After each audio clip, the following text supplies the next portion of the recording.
안녕하세요. 승소를 위한 꿀팁 이정현 변호사입니다. 오늘은 양육비를 못 받은 경우의 그 대응 방법, 어떻게 하면 양육비를 받아낼까, 강제 집행 방법에 대해서 상세하게 알아보겠습니다.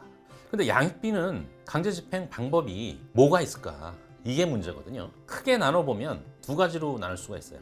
보통의 그 채권을 강제 집행하는 방법이 있는 거죠. 양육비도 판결이 있거나 양육비 부담 조서라는 근거 문서가 있잖아요. 그러니까 그걸 가지고 가서 강제 집행을 하시면 되는데, 보통 어떻게 합니까? 상대방이 부동산이 있다. 부동산 경매 넣으면 되고, 계좌나 급여에다가 압류 추심을 넣어서 받아내는 방법도 있고요. 하도 돈을 안 주니까 그 집 세간살이를 경매를 넣어버린다. 뭐 이런 방법도 있어요. 보통의 채권에게 인정되는 강제집행 방법이 그대로 다 인정이 돼요. 양육비도. 근데 그것도 계좌에 돈이 있거나 급여를 받는 사람이어야 되잖아요.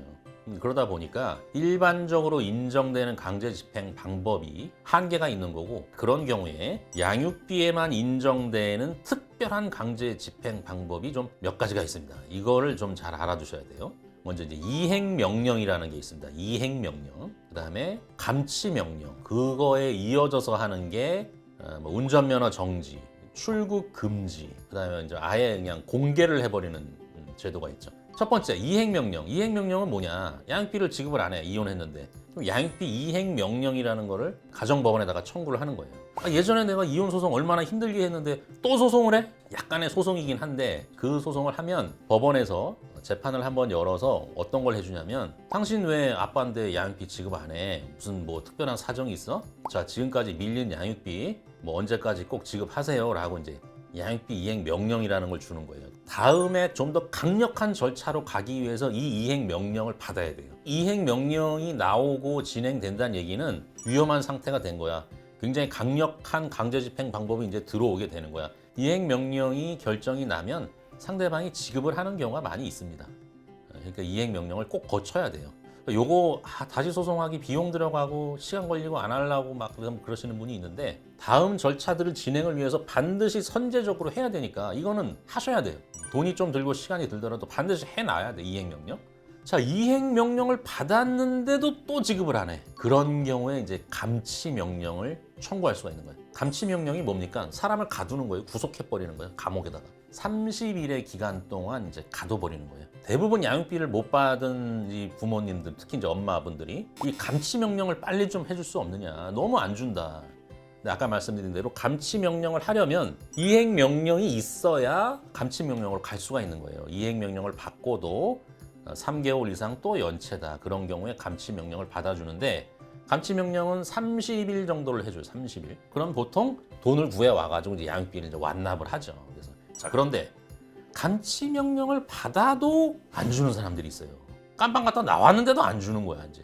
그런 경우에 다음 대책들이 이제 가능한 게 운전면허 정지, 출국 금지, 이런 것들이 이제 가능한 거예요. 새로 생긴 겁니다. 좀 더 양육비에 대한 강제 집행을 강력하게 해주기 위해서 운전면허 정지, 그다음에 출국 금지, 그다음에 이제 명당 공개. 그래서 이 세 가지. 자, 이행명령 받은 다음에 안 줘, 감치명령 또 안 줘, 그 다음에 운전면허 정지, 출국 금지, 명당 공개, 이런 게 들어가는 겁니다.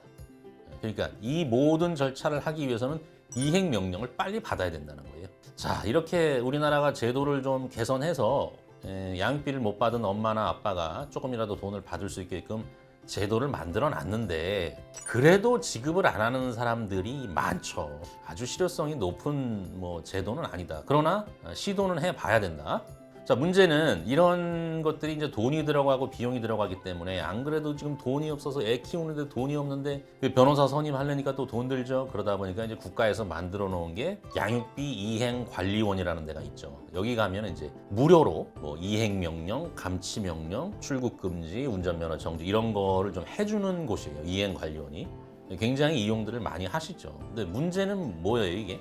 지원자가 너무 많아. 이걸 여기 가서 이제 내 양육비 좀 받아 도와주세요 하는 분들이 너무 많다 보니까 내 순번까지 오는데 시간이 너무 걸리는 거예요.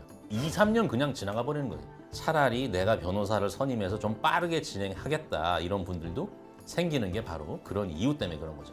자, 그리고 마지막으로 이제 강력한 절차가 하나 남아 있는데, 형사 절차. 지금까지는 강제로 상대방 돈을 받아내는 절차였잖아요. 근데 이제 그걸로는 도저히 해결이 안 돼. 불이행자를 형사처벌하는 1년 이하의 징역, 뭐 1,000만 원 이하의 벌금인가요? 하여튼 그걸로 처벌하는 규정이 생겼어요. 아까 감치명령 받고 출국금지, 운전면허 정지 같은 경우는 기간이 그렇게 길지 않아도 바로 할 수가 있는데, 이 형사처벌을 하려면 감치명령을 받고도 또 1년 동안 지급을 안 하는 거예요. 그런 경우에는 형사고소를 합니다. 그래서 형사처벌, 그런 제도가 생겼고 실제로 지금 법원으로 많이 기소가 돼서 처벌받기 직전이었는데, 문제는 형사처벌을 처음 당하는 사람들은 실형이 잘 안 나오거든요.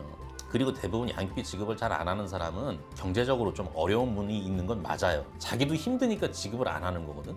근데 그걸 이유로 해서 형사처벌을 시키는 거다 보니까, 게다가 초범이에요, 초범. 그러니까 법원에서는 집행유예를 때려버린다는 거죠.